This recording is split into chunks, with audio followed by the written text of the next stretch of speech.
Let's talk about week 5 coming up and look at what the power rankings are according to NFL.com.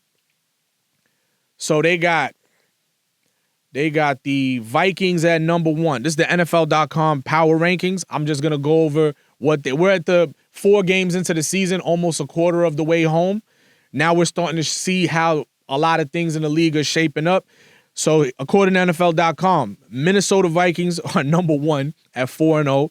Chiefs at 4-0, ranked number 2. Lions at 3-1. They're at 3. Buffalo 3-1, ranked at 4. Texans 3-1, ranked at 5. Baltimore ranked at 6. They're 2-2. The Commanders, they're 3-1, ranked at number 7. Number 8 is the Bucks. They're 3-1 right now, ranked at number 8. And then we got the Packers at 9 at 2-2. Steelers 3-1, rounding out the top 10 at 3-1. Now, let's see what sportsbooks have for the Super Bowl championship. Now, this is according to the Super Bowl odds to win the championship on DraftKings. Kansas City is 5-1. San Francisco 6.5-1. Baltimore 8-1. Buffalo 9-1. Lions 10-1. Eagles 14-1. Vikings 14-1. Texans 15-1. Jets 20-1. Packers 25-1. It's interesting. There's like 5 or 6 teams that the sports books have higher that just aren't in the power rankings, but the power rankings are up until now. That doesn't, count the fact, things that'll happen in the future. Like, is Sam Darnold really going to be lighting it up like this in a playoff game, right? That's yet to be determined. So I'm going to give you my thoughts on these 10 teams real quick. Vikings, they got a couple of big wins, man. I've been writing them off since they got off to this start, but they beat the Texans. They beat the 49ers. Even though they didn't have CMC, they still had a lot of their receivers. It's a couple of really big wins, and they're about to get TJ Hawkinson back, who's one of the top tight ends in the NFL. So that's going to be a big boost for them. Their offense has been spectacular. They've just been scoring points on everybody. I'm going to go more in depth on Kansas City when we do our Chiefs section. The Lions, they look good. The Lions, I never had issues with whether or not they were going to score a lot of points. The Lions, to me, were the second best team in the NFC before the season started, and they're continuing to put up points without a problem. I think the Lions might have the best offense in the NFL.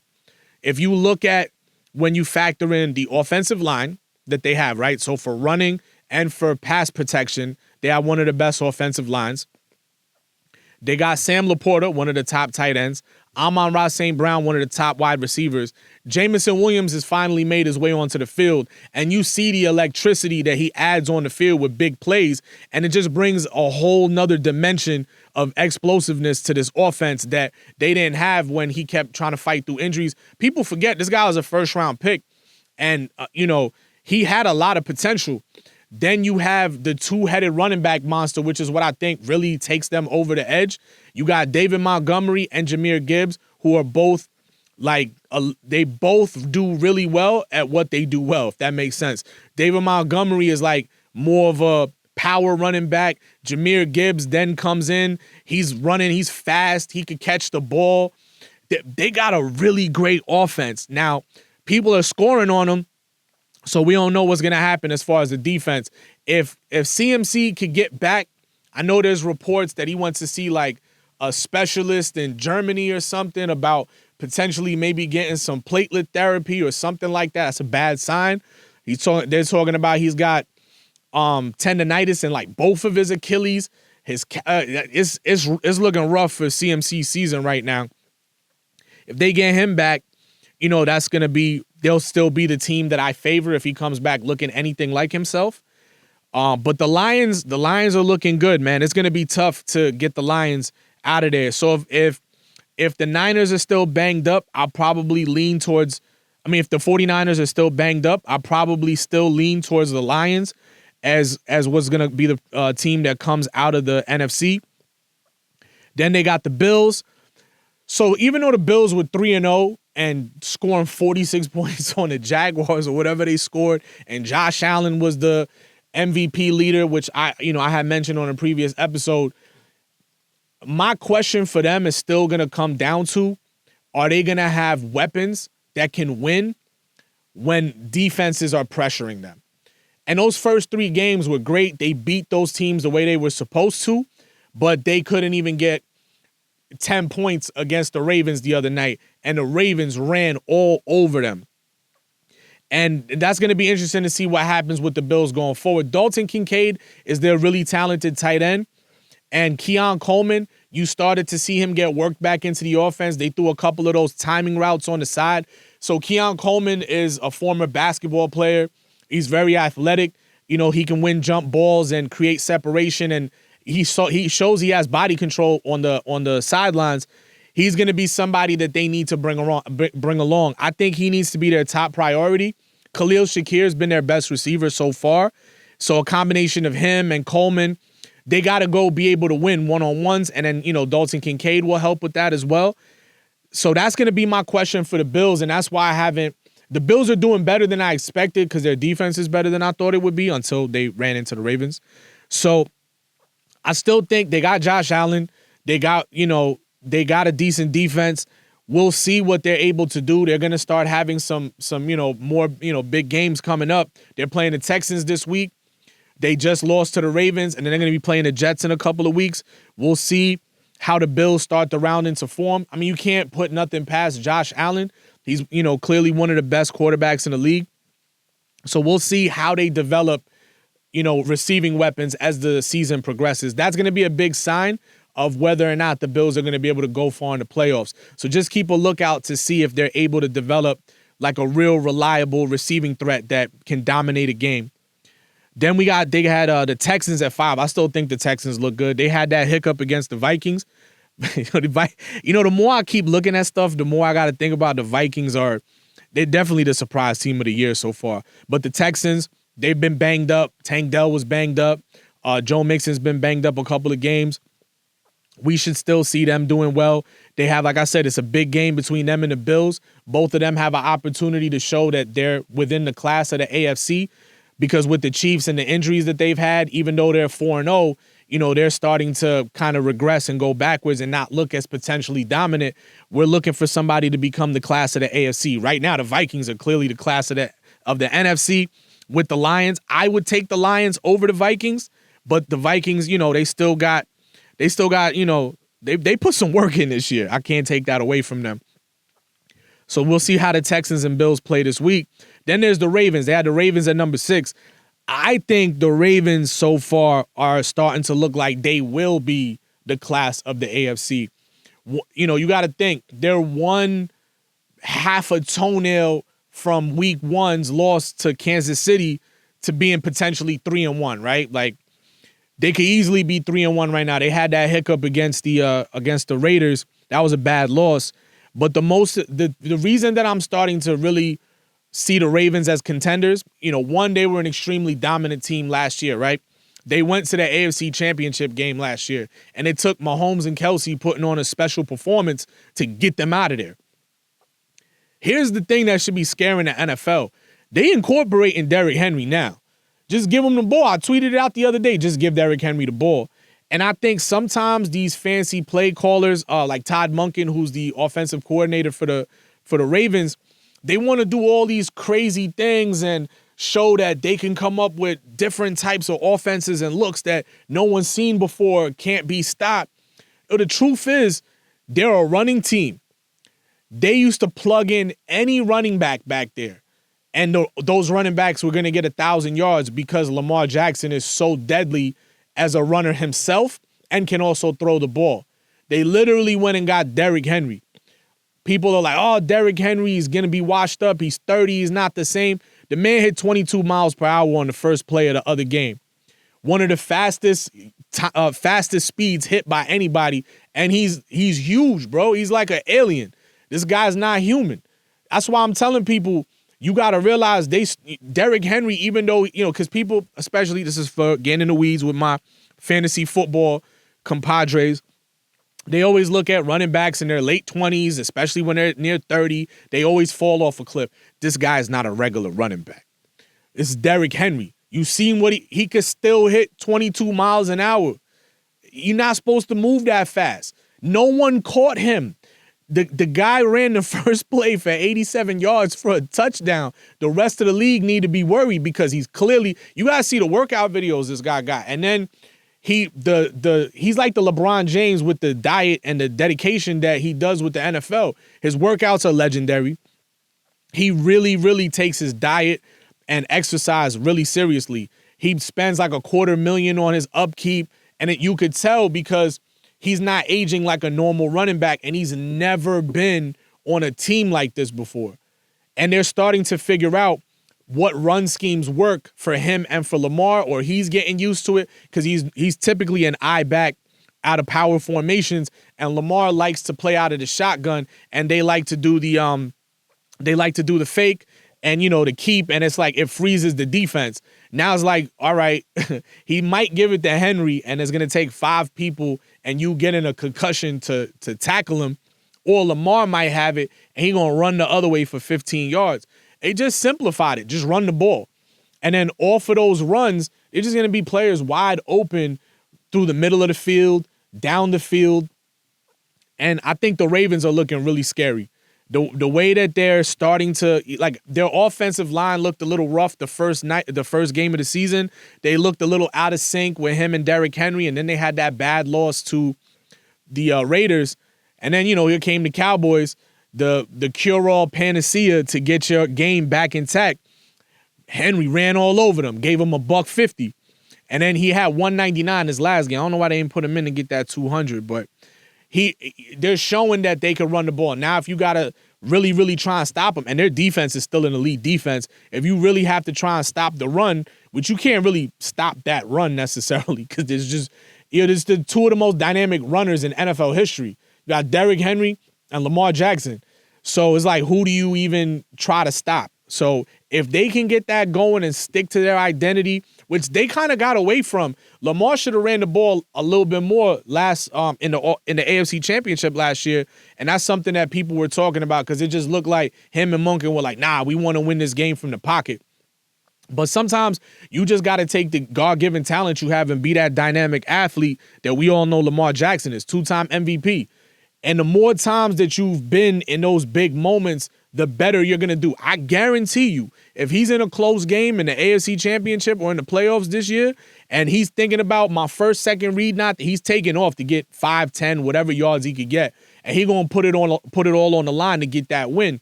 That's one of the advantages that Patrick Mahomes has, and so does the rest of the Chiefs. They've been in so many of those big games. They know what it's like to execute when the pressure is on. Now that the Ravens have been there, it's a little bit easier the next time when the core players that you've had have been in that moment before. I guarantee you, if they had to play the Chiefs again from last year, they would have played that game completely differently. So that's what I think of the Ravens. The Ravens, to me, look like a legitimate Super Bowl contender as of right now. This is with the 49ers still getting their players back. This is what I'm going to go into the Chiefs more in depth when I go to my Chiefs section. And then, I'll go into my Jets section momentarily. But that's what I got to say for the Ravens. I think the Ravens are starting to round into being the class of the AFC. The Texans are right there. The Bills are there. But just looking at how the team's constructed and looking at what they were able to do in the past and what they've added and how they'll be able to move forward in the future, I got the Ravens as the class of the AFC right now. Then you got the Commanders. Jaden Daniels, I don't know how we're getting another rookie doing what he's doing right now after we had C.J. Stroud do what he did last year. Jaden Daniels is amazing. He's literally set the record. I think I talked about it last episode about how young quarterbacks aren't able to take what the defense gives them, and Tom Brady talked about how playing them too soon is dumbing down the offense so that they're not able to run more things, and it's a simplified offense, and this is what's contributing to scoring being down in the league, and blah, blah, blah. None of that matters for Jaden Daniels. Jaden Daniels is a problem. This guy set the record for the highest completion percentage through 4 games in NFL history. How is this possible? Him and Cliff Kingsbury is going to work. He just looks smooth out there. I watched that primetime game, him going back and forth with Joe Burrow. He just staring down the barrel of the gun, getting hit and just dropping dimes to McLaurin deep. I'm like, nah, this guy is the real thing. Now, I'm not Mel Kiper or Todd McShay or one of those quarterback whisperers when it comes to how players are going to transition from college. I just start watching them when they get to the league, or I watch the coverage. I didn't know Jayden Daniels was this good. I saw some of what Caleb Williams did in the preseason, and I thought, all right, this guy is going to be good too, but I never knew Jayden Daniels was this good. I'll be the first person to admit it. I didn't know this guy was this amazing. The way he runs the ball, the way he throws the ball, he might become the prototype because he could run like Lamar. I thought to myself, he looks like a baby Lamar out there. That's what he looks like. And for him to have this type of command over the offense at such an early point in his career, it shows that he's going to be able to do this mentally. It's what we saw with CJ last year too. The number one thing, in my opinion, that quarterbacks have to be able to do beyond arm talent, be able to make throws, beyond all of that, they have to be able to read the defense. You have to be able to read a defense and know where to go with the ball. This is what Tom Brady did so well. This is what Josh Allen is showing that he can do this season when he's not trying to force feed it to his main players. And this is what Mahomes is doing. And now, CJ was doing this last year, and now Jayden is doing it this year. I don't think the Commanders are going to make any noise when it comes to a playoff run, but who knows, man? You never know with the NFL. I just think they're too young. It's too early, but he's must-see TV. Anytime Jayden Daniels comes on, I'm watching those games, and I'm going to watch him the way I watch C.J. Stroud because he's just that gifted on the field. And to see all the different things that he could do so early in his career, it makes you really look forward to the way that his career is going to evolve. Number 8 on there is the Bucks. That boy Baker Mayfield, man. This guy, number 1 pick, didn't work out. He went all over the place, and I guess he found a home in Tampa Bay. When you got Godwin and Evans, it always makes it a little bit easier to be a good quarterback. We saw Tom Brady, what he was able to do with that team. You saw there was like a little back and forth between Baker Mayfield and Tom Brady. Baker says something about, he's just trying to bring fun. It was too serious when Tom was there. Tom was in a booth talking about, if I wanted to have fun, I'll go to Disneyland with my kids. I'm here to win Super Bowls. You start to see like the really great winners like Kobe over the edge, over my shoulder here. They were psychotic when it came to winning, and that's just what it takes to, elevate to that type of greatness. You see this guy's in the booth, man. He's not even playing no more. He's still, this is how he feels. He's got to say things like that. So the Bucks, I think that eventually, who knows, maybe they get out of the division. Maybe they even win the division.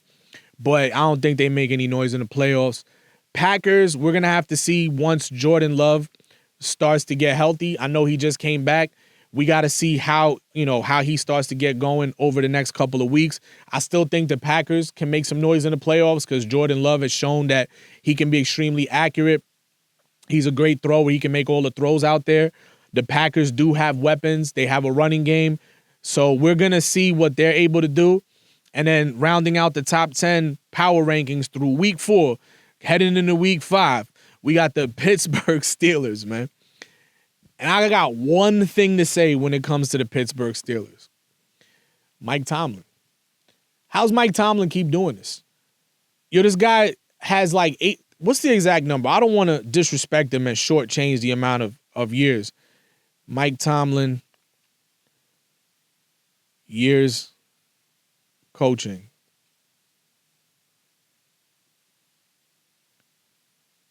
He's in his 18th season. He's never had a losing season. I knew it was like 17 or 18, but I wanted to give the man the respect he deserved by having the exact number right. It don't matter who his quarterback is. It don't matter what's going on. The Steelers just have winning records. It's crazy. I was talking to my boy, and me and him were talking about like how great Mike Tomlin is as a coach, and who I likened him to was somebody like a Larry Brown, but like a little bit more successful than Larry Brown, because depending on the team that you have, it takes a different type of coaching style, right? So if you took somebody like Phil Jackson, maybe Phil Jackson doesn't win with teams that Larry Brown were able to coach and do really well, right? Like he was able to get the most out of players. Phil was really good at managing players, bringing out the best of star players, because it's actually a talent. You got to know how to make sure that your star players are on the same page. And that was what Phil was really great at. And that's kind of how I look at Mike Tomlin. He's really good, man, as a coach. It's something about the way he carries himself. He just maximizes everything that organization is able to do. And it doesn't hurt having TJ Watt and a really good defense. The Steelers, we'll see what happens with this whole Justin Fields and Russell Wilson thing. Personally, I know a lot of people on TV talk about how Justin Fields is more talented and, increases the ceiling that the Steelers have as far as making noise in the NFL. I personally will go with Russell. I'm a Justin Fields guy. I thought that he had a chance to become one of the elite quarterbacks when he was on the Bears, just because he's so electric with running the ball and he can actually throw the ball with some touch. But what I haven't seen from him yet, and we'll see if he develops it here in Pittsburgh under Mike Tomlin, is he's not seeing all right, 1-2, my read and being able to just get the ball out, right? You can have all the talent in the world. It's like Jamarcus Russell. Jamarcus Russell was the number 1 pick, had all the talent attributes, but he wasn't able to be able to get throws when he needed to get the throws in. Breaking down the defense is the number 1 attribute a quarterback has to have. Look at Peyton Manning. Peyton Manning didn't have the strongest arm. He barely had an NFL arm versus what the standard other NFL arms were. But the way that he was able to read the defense, he was one of the greatest quarterbacks of all time. And at one point, people thought he was going to become the greatest quarterback ever. So to see whether or not Justin Fields is going to evolve that part of his game, because you could simplify the offense and just try to use his talent and put him in positions to win. But when it gets down to, you got to go win us the game. We need you to drive down the field, or we need you to make plays to extend drives to keep the other team off the field. Any of those type of situations, we'll see if he's able to develop that. I've always been a fan of his talent, and I'm curious to see if he's going to be able to evolve it more. I mean, he had a monster game recently against the Colts. But Russell, I think Russell Wilson gets a bad rap for that trip he took to Denver.